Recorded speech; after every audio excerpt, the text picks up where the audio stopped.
Saya nak buat segitiga sebenarnya. Segitiga yang ni awak nampak PST ni. Kan dia tak bagi awak nilai kan. Tapi dia bagi clue kat sini iaitu cos X sama dengan 3/5 kan. Okey, jadi kita tahu cos X ialah sebelah per hipotenus. Sebelah per hipotenus, betul lah. Sebelah ada 3 tapi hipotenus kat rajah ni tak ada. Tak ada, kita letaklah 5 sebab tadi dia dah bagi 5. So 5 kat situ. Okey, kalau cikgu dah hafal dah pasangan dia 3, 4, 5. So kat belah atas ni cikgu letak 4. Dah lama tak menulis. Allah. Tak boleh faham. Boleh faham Boleh. Yelah, tapi tak puas hati juga sebabnya apa? Tulisan ya Allah buruk gila. Sekejap bagi dia nipis sikit.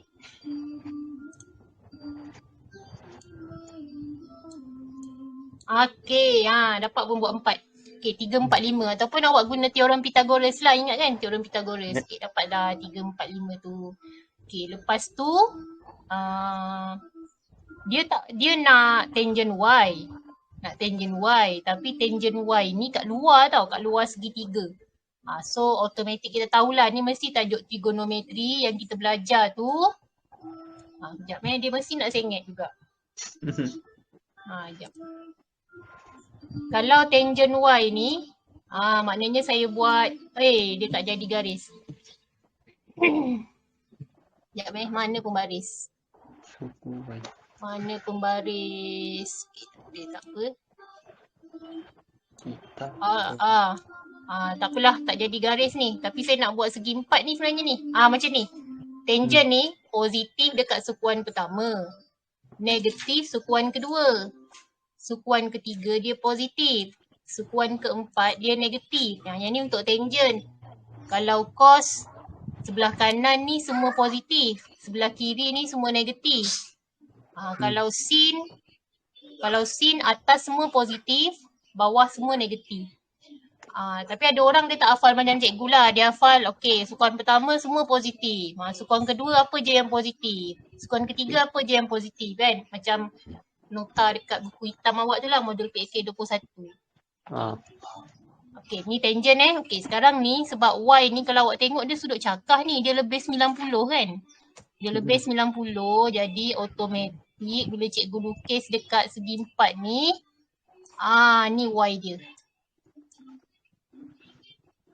Y dia kat situ. 180 darjah. Dia dekat sukuan kedua. Dia langgar kat sukuan kedua. Ni sukuan pertama. Ni sukuan kedua. Dia langgar dekat sukuan kedua. Jadi maksudnya nilai nanti awak akan dapat negatif tau. Okay, tapi kan kita belajar sudut sepadan. Kita tak boleh guna Y ni. Kita belajar sudut sepadan tu sebab dia sudut tirus. Senang kita nak cari kan. Jadi cikgu tanda sudut sepadan dekat sini. Iaitu 180 darjah tolak Y. Patutnya kita dapatlah sudut sepadan ni berapa. Tapi dia tak bagi nilai, jadi kita tak payahlah cari. Okay, bermaksud dekat sini, tempat yang cikgu tanda sudut sepadan ni, kat sinilah dekat segitiga ni, kat dalam ni. Inilah sudut tirusnya. Okay Jadi sekarang ni kita nak guna segitiga yang besar ni lah. Masalahnya tak tahu nilai hipotenus. Dan juga tak tahu nilai setentang ni berapa. Setentang maksud cikgu rujuk sudut yang dekat R ni tau. So yang setentang dia PQ. Okay. Tapi oleh kerana baris pertama tadi dia bagi tahu segitiga dua-dua ni adalah serupa. Maksudnya kalau serupa nisbah panjang dia sama. Nisbah panjang dia tak sama. Nisbah dia sama. So bila nisbah sama, okay, awak tengok yang panjang ST ni. Panjang ST ni dia dekat sudut 90 tapi pendek. Cuba awak bezakan dengan segitiga yang besar ni. Okay, sudut 90. Lepas tu panjang yang mana sama dengan ST? Mestilah QR sebab pendek kan. Okay, jadi maknanya ni merujuk pada panjang yang sama lah ni. 3 dengan 12. So cikgu dapat tahu kat sini nisbah dia 4. 12 bahagi 3 ialah 4. Jadi maknanya panjang PR ni hipotenus kan? Hipotenus maknanya sama dengan panjang PT tau. PT bukan PS, PT. Sebab PT ni hipotenus. Okay, so dekat sini PR ni kita buat 5 darab 4. 5 darab 4. Dapat 20 kan? Okey, panjang PQ ni garis dia dekat sudut 90. Ini sama dengan PS. Jadi kat sini 4 darab 4 dapat 16. Okey tak kat situ? Sebab kita kena tahu panjang dia, tahu Haris. Okey, lepas dah tahu tu, lepas kita dah tahu kan nampak tadi cikgu buat jalan kerja tu, cikgu buat segitiga lukis balik kan. Sebab cikgu nak tunjuk kat mana lah benda tu kan. Okey. Sekarang ni cikgu tak lukis balik lah. Tapi cikgu nak awak tengok segitiga besar ni. Lepas tu tengok kat sudut sepadan ni. Oleh kerana soalan dia tangent Y. Tangent maknanya apa? Setentang per sebelah. Okey, ingat tu. Setentang per sebelah. Tangent. Okey, Aris? Kalau sin, setentang per hypotenuse. Kalau cos, sebelah per hypotenuse. Okey, jadi tadi tangent setentang per sebelah. Sin per cos, setentang per sebelah. So maknanya setentang dia ni PQ. 4 kali 4, 16 Sebelah dia 12. So awak boleh tulis. Awak boleh tulis. Tangent Y. Cikgu dah tak guna sudut sepadan lah. Cikgu terus tulis tangent Y je. Sama dengan negatif. Tadi kan sebab kita tahu dia negatif kan. Okay, negatif. Setentang dia tadi 4 darab 4 ni 16. Okay, 16 per sebelah dia tadi ialah 12. So kita dapat lah. Kita kecilkan lagi. Kita dapat negatif 4 per 3. Okey, boleh? Dah siap tadi? Dah. Okey Okey. Lagi Haris, soalan apa lagi? Soalan yang mana lagi? Saya sekejap. Awak screenshot letak kat Telegram ke? Kalau cikgu buka ni, cikgu kena jawab pula. Tak boleh pergi kat soalan seterusnya selagi tak jawab, takkan nak hentam.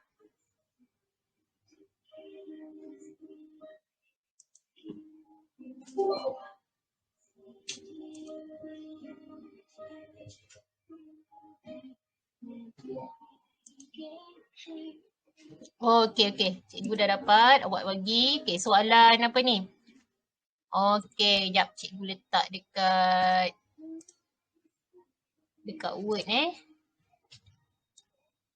Okey, boleh. Tak ada masalah. Sekejap.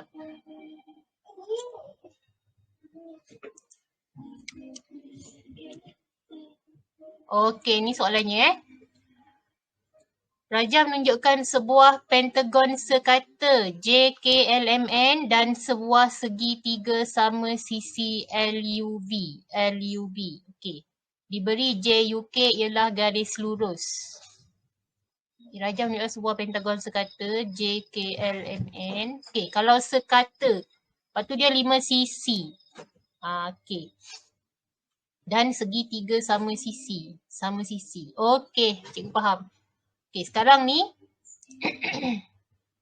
kita ambil ni sama sisi lah. Kita buat simbol siap-siap. Jadi kita tahu dia sama sisi sebab dia sekata. Okey, tapi segitiga sama sisi kat dalam ni lain pula sisi dia. Jadi cikgu guna simbol lain lah. Supaya kita ingat lah. Masa nak kira-kira tu. Okey. Apa kita punya pengetahuan kita dengan segitiga sama sisi? Kalau segitiga sama sisi, berapa sudut setiap ni? Dalam ni. Ingat tak? Tak ingat. Tak ingat tak apa. Ingat tak kalau segitiga sudut pedalaman dia jumlah berapa? 360. 180. Bukan, 180. Oh, Kalau 180. 360 tu jumlah sudut keluaran. Kalau jumlah sudut pedalaman 180. 180 Okey, 180. Awak bahagi dengan 3 terus sebab dia sama sisi jadi sudut dia setiap tu sama Awak dapat 60.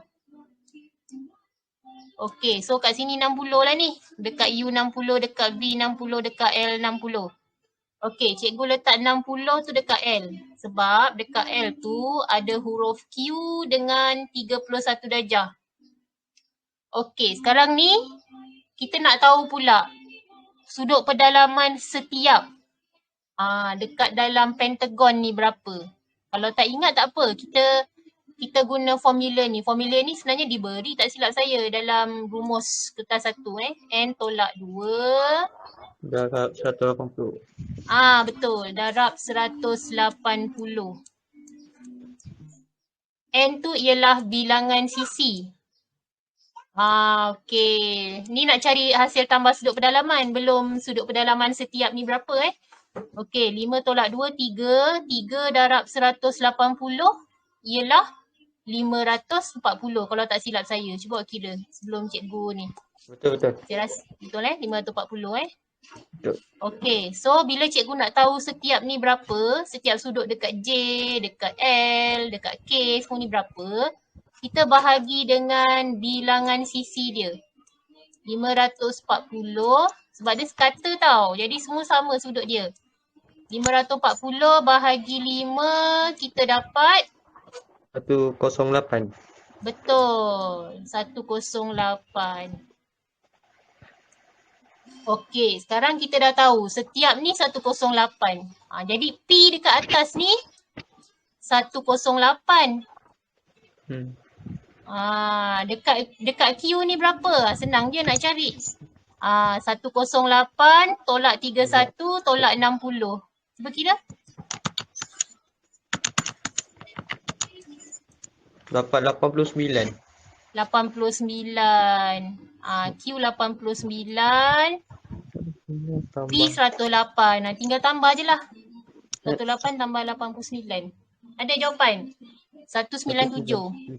Ada? Tak ada. Ke salah kira ni? Tak Kejap. ada.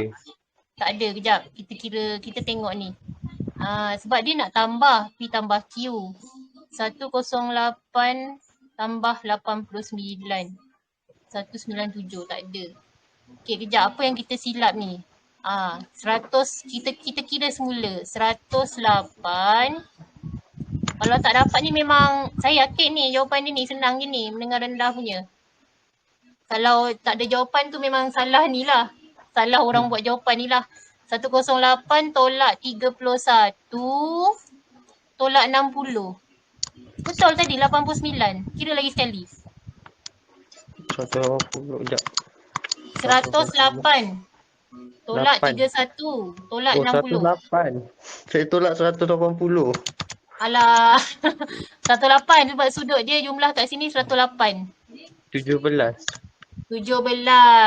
Okey. Cuba tambah lagi sekali. 108 tambah 17. 108. 125. Ada jawapannya? Ada.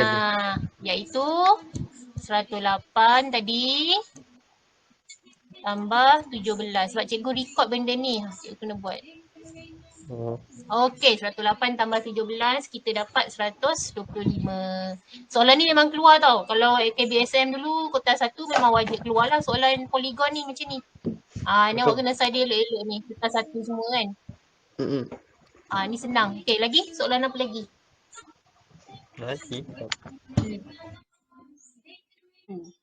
Ni si penting ni. Okay, jumlah seluruh pen ialah 30. Maknanya kita dah boleh ambil tahulah ni. Sebabnya bila dia cakap jumlah, maknanya kita tahu ini adalah hasil tambah. Okay, dia adalah hasil tambah. Jadi maknanya pen hitam tadi dia bagi X. Okay, pen merah 14. Dan Y batang pen biru dia bagi Y. Bila kita tambah semua, mesti dapat 30. Sebatang pen dipilih secara rawak. Topik kebarangkalian ni. Kebarangkalian memilih sebatang pen hitam ialah 1/3 dan pen biru ialah 1/5. Okey. Sebenarnya apa yang dia bagi tahu ni 30 ni sebenarnya ialah kita punya bilangan sampel. Bilangan sampel kita dah tahu dah. Ini adalah 30. Saya memang tulis lambat sebab tulis pakai mouse, sorry NS sama dengan 30. Okey. Sebatang pen hitam ialah 1/3. Okey. Jadi saya letak P hitam tadi H lah, saya guna H Sebatang pen hitam ialah 1/3. Okey, formula kebarangkalian ialah bilangan kesudahan peristiwa per bilangan sampel. Bilangan sampel awak dah dapat dah per 30. Jadi cikgu letak kat sini per 30. Bilangan kesudahan warna pen hitam tadi dia tak bagi tahu kan? So X lah. Sama dengan 1/3. Cikgu dah buat dia sebagai persamaan dah ni. Okey, jadi berapakah X ni? Senang kan nak cari? Sama ada guna persamaan linear ataupun guna nisbah. Kalau guna nisbah, 3 darab berapa? 30. 3 darab 10. Jadi X ni ialah 1 darab 10. Okey, so X ialah 10. So kita dah dapat X 10. Y pula ialah pen biru. Y pula ialah pen biru. Sama cara macam tadi. Kebarangkalian memilih pen biru. Pen biru. Sama dengan dia bagi ialah 1/5. Okey. Cikgu ulang lagi sekali. Formula kebarangkalian bagi suatu kesudahan peristiwa ialah bilangan kesudahan peristiwa per bilangan sampel. Okey, bilangan sampel tadi awak dah tahu per 30 tapi bilangan kesudahan peristiwa tadi tak tahu berapa. Dia bagi kat sini Y tadi, pen biru Y. Okey, so awak letaklah Y. Okey, sama dengan 1/5. Okey, so saya dapat kat sini Y sama dengan gunakan persamaan linear ataupun nisbah. Kalau nisbah saya dah tahu dah. 5 darab berapa? 30. 5 darab 6. Okey, so Y adalah 1 darab 6. Y ialah 6. Dah dapat jawapan. C lah jawapan dia. C X 10, Y 6. Okey, Haris, boleh Senang juga. Senang kan? Soalan ni saya cakap. Soalan SPM kali ni saya rasa tak susah mana sebab dia nak bagi peluang kepada lebih ramai yang lulus. Tapi awak kena study topik-topik yang selalu keluar jugalah untuk KBSM sebelum ni. Sebab soalan ni tahap KBSM ni yang awak tanya saya ni kan. Soalan yang kerap keluar untuk KBSM. Bentuk dia lah, nombor je berubah tapi bentuk dia tu sama lah. Tapi awak buat jugalah soalan trial negeri tu supaya awak nampak tak terkejut nanti masa periksa. Macam tak pernah pun buat soalan macam ni kan. Jadi awak buat kertas satu yang soalan trial cikgu bagi tu banyak-banyak tu. Buatlah semampu yang boleh.